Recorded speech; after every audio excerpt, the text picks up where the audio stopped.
یہ بات ہے محمد. اقرا، پڑھو، اپنے رب کے نام سے پڑھو. صلی اللہ علیہ وسلم. نبی کا پیغام مکہ سے، ہم آپ کے ساتھ ہجرت کریں گے. یہ بات ہے انسانوں اور جناتوں کے رہبر کی. میرے دادا نے خود اپنی آنکھوں سے چاند کے 2 ٹکڑے ہوتے دیکھے تھے. ارے وہ دیکھو چاند کی طرف. یہ بات ہے سیرت النبی کی.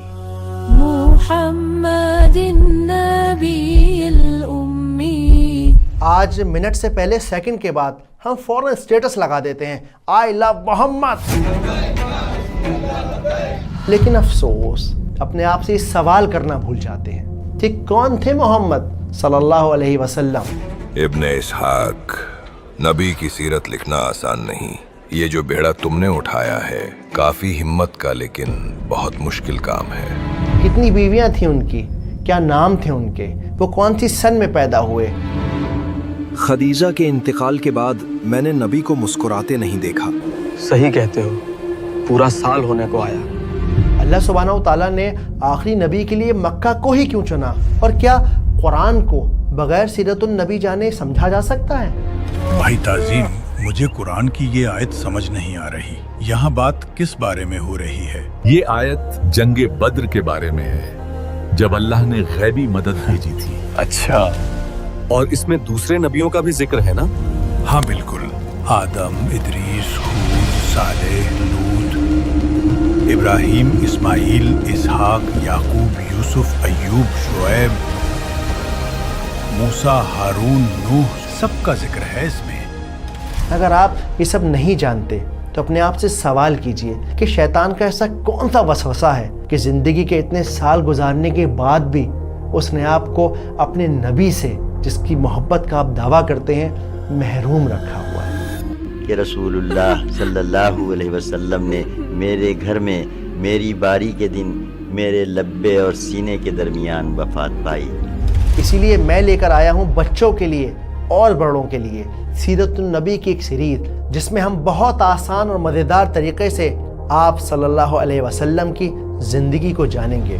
تو چلیے یہ سفر میں اور آپ مل کر شروع کرتے ہیں. السلام علیکم.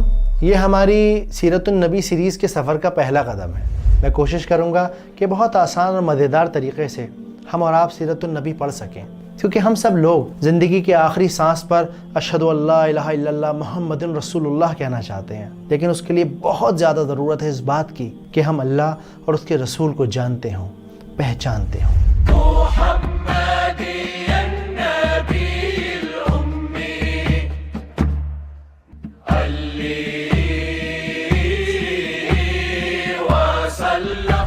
اب سب سے پہلے سوال یہ کھڑا ہوتا ہے کہ یار سیرت النبی پڑھنی کیوں ہے، اس کا فائدہ کیا ہے؟ اس کے لیے یہ ویڈیو دیکھیے. وجے دیناناتھ جان اور ہار کا جیتنے والے کو بازیگر کہتے ہیں. ہم یہاں کے رابن ہوڈ ہیں، رابن ہوڈ پانڈے.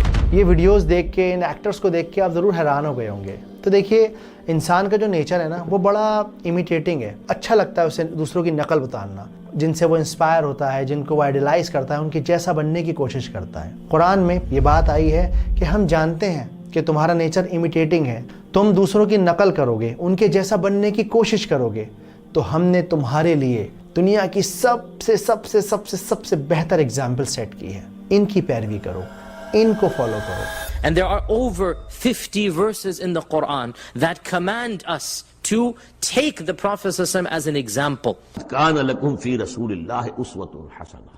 فرمایا اے مسلمانوں، تمہارے لیے اللہ کے رسول میں ایک اسوہ ہے، نمونہ ہے، بہترین نمونہ. اب جبکہ یہ بات ثابت ہو چکی ہے کہ یہ قرآن میں اللہ سبحانہ و تعالیٰ نے ہم سب کو حکم دیا ہے، تو علماؤں کی رائے یہ ہے کہ آپ صلی اللہ علیہ وآلہ وسلم کی زندگی کو جاننا فرض العین ہے. فرض العین کیا ہوتا ہے؟ یعنی ہر انڈیویجول کے اوپر یہ فرض ہے کہ وہ اپنے نبی کی زندگی کو جانے، کیونکہ آپ بنا جانے، بنا پہچانے کیسے کسی کو فالو کر سکتے ہیں. دوسرا، یہ ایمان کے مکمل ہونے کی شرط ہے. عربی زبان میں اسے شرطن صحت الایمان کہتے ہیں، یعنی ایمان کے کمپلیٹ ہونے کی ایک کنڈیشن ہے. اور تیسری بہت امپورٹنٹ بات، عاشق کیا چاہتا ہے؟ عاشق چاہتا ہے کہ اسے اس کے محبوب کی خبر ملتی رہے، اچھا اسے وہ بات پسند ہے کیا؟ اسے وہ نیلا رنگ پسند ہے؟ پیلے نہیں، گلابی والے پھول دیجئے، میری بیگم کو وہی پسند ہیں۔ اکثر عاشق اس طرح کے سوال کرتے ہیں اپنے محبوب سے ریلیٹڈ. تو اگر آپ عاشق رسول ہیں، آپ صلی اللہ علیہ وآلہ وسلم سے محبت کرتے ہیں، تو بے شک آپ بھی یہ جاننا چاہتے ہوں گے وہ کیسے دکھتے تھے، وہ کیسے چلتے تھے، وہ کیسے ناراض ہوتے تھے. یہ سب چیزیں ہم اپنے نبی کے بارے میں جانیں گے تبھی ہم ان سے محبت کر پائیں گے، کیونکہ علم اور جانکاری سے محبت بڑھتی ہے. قل ان کنتم تحبون اللہ فاتبعونی یحببکم اللہ. Say if you love Allah then follow me and Allah will love you. تو اس لیے محبت بڑھانے کے لیے سیرت النبی کو پڑھنا بے انتہا ضروری ہے. اس کے علاوہ ایک حدیث میں آتا ہے کہ تم میں سے کسی بھی انسان کا ایمان جب تک مکمل نہیں، جب تک کہ وہ اپنی اولاد سے زیادہ، اپنے ماں باپ سے زیادہ، اپنے مال سے زیادہ آپ صلی اللہ علیہ وآلہ وسلم سے محبت نہ کرتا ہو. جیسے جیسے میں آپ کو جان رہا ہوں، ہر لمحہ میری محبت آپ کے لیے اور گہری ہوتی جا رہی ہے. میرے اسرائیلی بھائی، آپ کا اخلاق ہی آپ کے سچے ہونے کی گواہی دیتا ہے. اس کے علاوہ سیرت اور کیوں امپورٹنٹ ہے؟ دیکھیے، بغیر سیرت النبی کو پڑھے آپ قرآن کو نہیں سمجھ سکتے، کیونکہ قرآن ایک نان لینئر بک ہے. ابھی کچھ بات ہو رہی ہے اور اچانک سے کچھ اور بات ہونے لگی. اب یہ جو اچانک والا اینگل ہے نا، یہ آپ کی لائف سے بالکل ختم ہو جائے گا اگر آپ نے سیرت النبی کو پڑھا ہوا ہے. اس کے علاوہ اللہ سبحانہ و تعالیٰ چاہتے تو فرشتوں کو نبی بنا کر بھیج دیتے، جن کے پر ہوتے، جو ہوا میں اڑ رہے ہوتے، اور لوگ انہیں دیکھ کے فوراً ایمان لے آتے. لیکن پھر لوگ کیا کہتے؟ ارے بھائی، ان کے جیسے کیسے بن سکتے ہیں، وہ تو فرشتے تھے. اسی لیے اللہ سبحانہ و تعالیٰ نے انسانوں کو رسول اور نبیوں میں سے چنا ہے، تاکہ وہ ہمارے لیے ایک لیونگ ایگزامپل بن سکیں، تاکہ انہیں ہم دیکھ کر سیکھ سکیں کہ کیسے ایک اچھا باپ بننا ہے، ایک اچھا دوست بننا ہے، ایک اچھا بیٹا بننا ہے، ایک اچھا لیڈر بننا ہے، ایک اچھا ساتھی بننا ہے، ایک اچھا پڑوسی بننا ہے. تو ہمارے اخلاق کے لیے بہت زیادہ ضروری ہے، ہمارے ماحول اور معاشرے کے لیے بہت زیادہ ضروری ہے کہ ہم سب کو سیرت النبی کا پتہ ہونا چاہیے، علم ہونا چاہیے. اس کے علاوہ زندگی کے کسی موڑ پر جب آپ اداس ہوں گے نا، آپ کو لگے گا کہ شاید اب جینا آسان نہیں، اب واپس یہ دل دوبارہ سے دھڑک نہیں پائے گا، تب یہ سیرت ہی ہوگی جو آپ کو ایک دم باہوں میں بھر لے گی، آپ کو سکون دے گی، آپ کو آپٹیمسٹک بنائے رکھے گی، آپ کو احساس دلائے گی کہ نبی کی زندگی میں ایسے ایسے مقام آئے ہیں کہ سن کے آپ کا دل پھٹ پڑے گا. لیکن پھر بھی ہمارے نبی نے کبھی کسی کے لیے کچھ برا نہیں چاہا، ہمت رکھی، اللہ پہ بھروسہ رکھا. محمد النبی الامی. اور سب سے زیادہ ضروری، سب سے زیادہ امپورٹنٹ کیا ہے؟ آپ صلی اللہ علیہ وآلہ وسلم کی عظمت کو، ان کے آنر کو، ان کی ڈگنیٹی کو مینٹین کرنے کے لیے، ہمیشہ اونچا رکھنے کے لیے سیرت النبی پڑھنا بے انتہا ضروری ہے، تاکہ جب کوئی ان پر انگلی اٹھائے نا تو آپ کے پاس اس کا جواب موجود ہو. Why did the Prophet Muhammad sallallahu alaihi wasallam married Aisha at the age of 9? تو میرے خیال سے اب یہ بات ایک دم کلیئر ہو چکی ہے کہ ہمیں سیرت پڑھنی کیوں چاہیے. تو اب اس سے ایک اور سوال نکل کر آتا ہے کہ ایکچولی سیرت ہے کیا؟ واٹ از سیرہ؟ تو دیکھیے، سب سے پہلے یہ سمجھیے کہ سیرہ ایک اسٹریس فری سبجیکٹ ہے، کوئی ٹینشن نہیں ہے اس کے اندر. اس میں ہونے والے انسیڈنٹ کو، لوکیشنز کو، تاریخوں کو آپ کو یاد رکھنے کی ضرورت ہی نہیں ہے، کیونکہ سیرت النبی کا مقصد چیزوں کو یاد کرنا نہیں ہے، بلکہ اپنے اندر ایک بدلاؤ لے کر آنا ہے. آپ صلی اللہ علیہ وآلہ وسلم کے ساتھ اپنی محبت کو بڑھانا ہے. نبی کا پیغام مکہ سے، ہم آپ کے ساتھ ہجرت کریں گے. اب بات کرتے ہیں ٹیکنیکل آسپیکٹ پہ کہ بھئی سیرہ ہے کیا؟ تو سیرہ ایک عربی کا لفظ ہے جو سارہ کے لفظ سے آیا ہے، جس کا مطلب ہوتا ہے سفر کرنا. تو جب آپ کہتے ہیں سیرت النبی تو اس کا مطلب ہوتا ہے نبی کی زندگی کا سفر. اب چونکہ یہ ایک سفر ہے تو سفر میں بڑے پڑاؤ بھی آتے ہیں، کہیں رکنا بھی ہوتا ہے، کہیں چلنا بھی ہوتا ہے، کہیں ٹھہرنا بھی ہوتا ہے. تو اس سفر میں کون کون سے پڑاؤ ہیں؟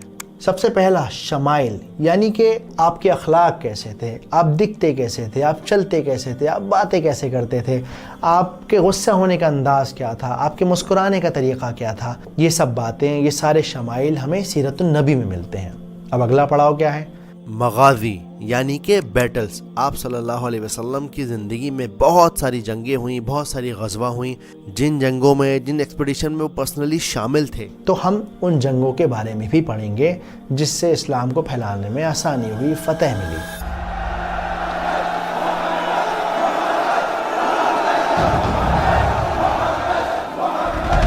اس کے علاوہ جو تیسرا اور آخری پوائنٹ ہے وہ ہے احوال یعنی کنڈیشنز. اب کیسی کنڈیشن؟ وہ حالات جب آپ بھوکے تھے، وہ حالات جب آپ اکیلے تھے، وہ حالات جب آپ صحاباؤں کے ساتھ تھے، یعنی آپ کی فزیکل کنڈیشن، آپ کی سوشل کنڈیشن، آپ کی ایموشنل اسٹیٹ.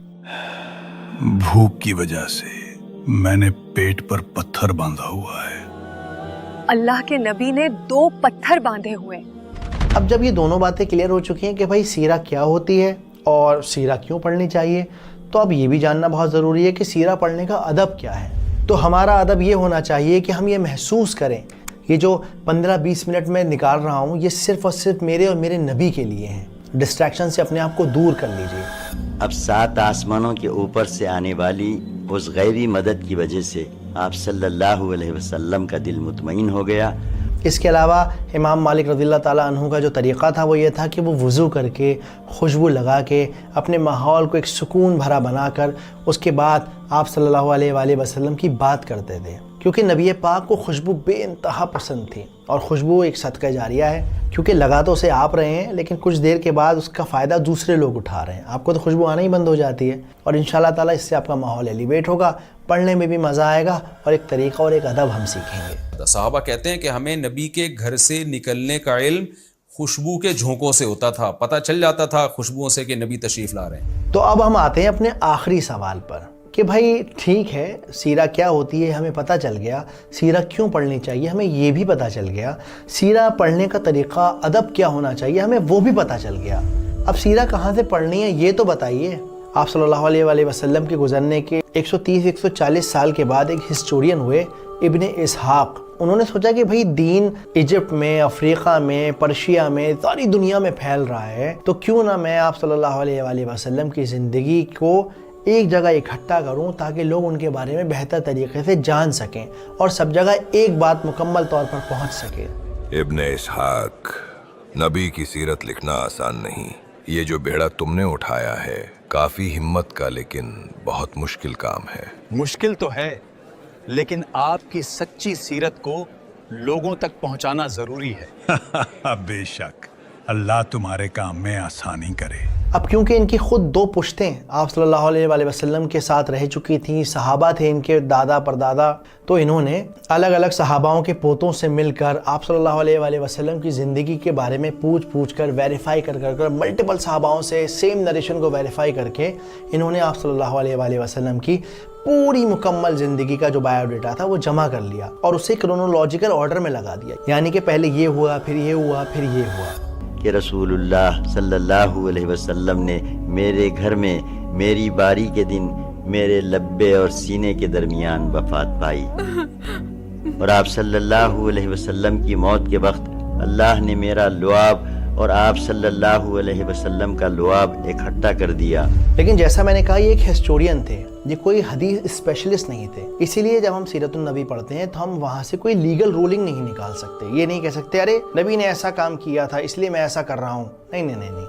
اس کے لیے فقہ ایک الگ کیٹیگری ہے، اس کے بارے میں الگ سے پڑھنا ہے. اس کو تو ہم صرف اخلاقیات کے طور پہ پڑھتے ہیں، اپنے دل کو نرم کرنے کے لیے پڑھتے ہیں، جیسا ہم پہلے بھی بات کر چکے ہیں. جوال یہ دیکھو یہ والی حدیث، اور اس پنے پر بھی ایک کمزور روایت ہے. ابن اسحاق کی تحقیق میں کچھ کمیاں ہیں. صحیح کہا، چلو مفتی صاحب کو خبر کرتے ہیں. پھر کچھ وقت گزرا اور ان کے ایک اسٹوڈنٹ ہوئے، ان کا نام تھا ابن ہشام. ابن ہشام نے محسوس کیا کہ میرے استاد نے بہت زیادہ لمبا کرونولوجیکل آرڈر بنا دیا ہے. تو انہوں نے کیا کیا، جو کمزور حدیثیں تھیں، کمزور روایت تھیں، انہیں الگ نکال دیا اور پھر جا کر انہوں نے 3 والیوم کی ایک کتاب بنائی جس کو ہم سیرہ ابن ہشام کہتے ہیں. یہ کتاب فیکچولی اتنی زیادہ کریکٹ تھی کہ پوری دنیا کے مسلمانوں نے اسے ہاتھوں ہاتھ ایکسیپٹ کر لیا. یہاں تک کہ ابن کثیر، امام السیوطی، امام البیہقی، ان سب علماؤں کی کتابیں ابن ہشام کی سیرت النبی پر ہی بیسڈ ہیں. اس کے علاوہ دنیا کی ہر کتاب سیرت النبی کی ان 3 کتابوں پر بیسڈ ہے. اب کیونکہ وقت بدلتا چلا گیا، لوگوں کے پاس وقت کم ہو گیا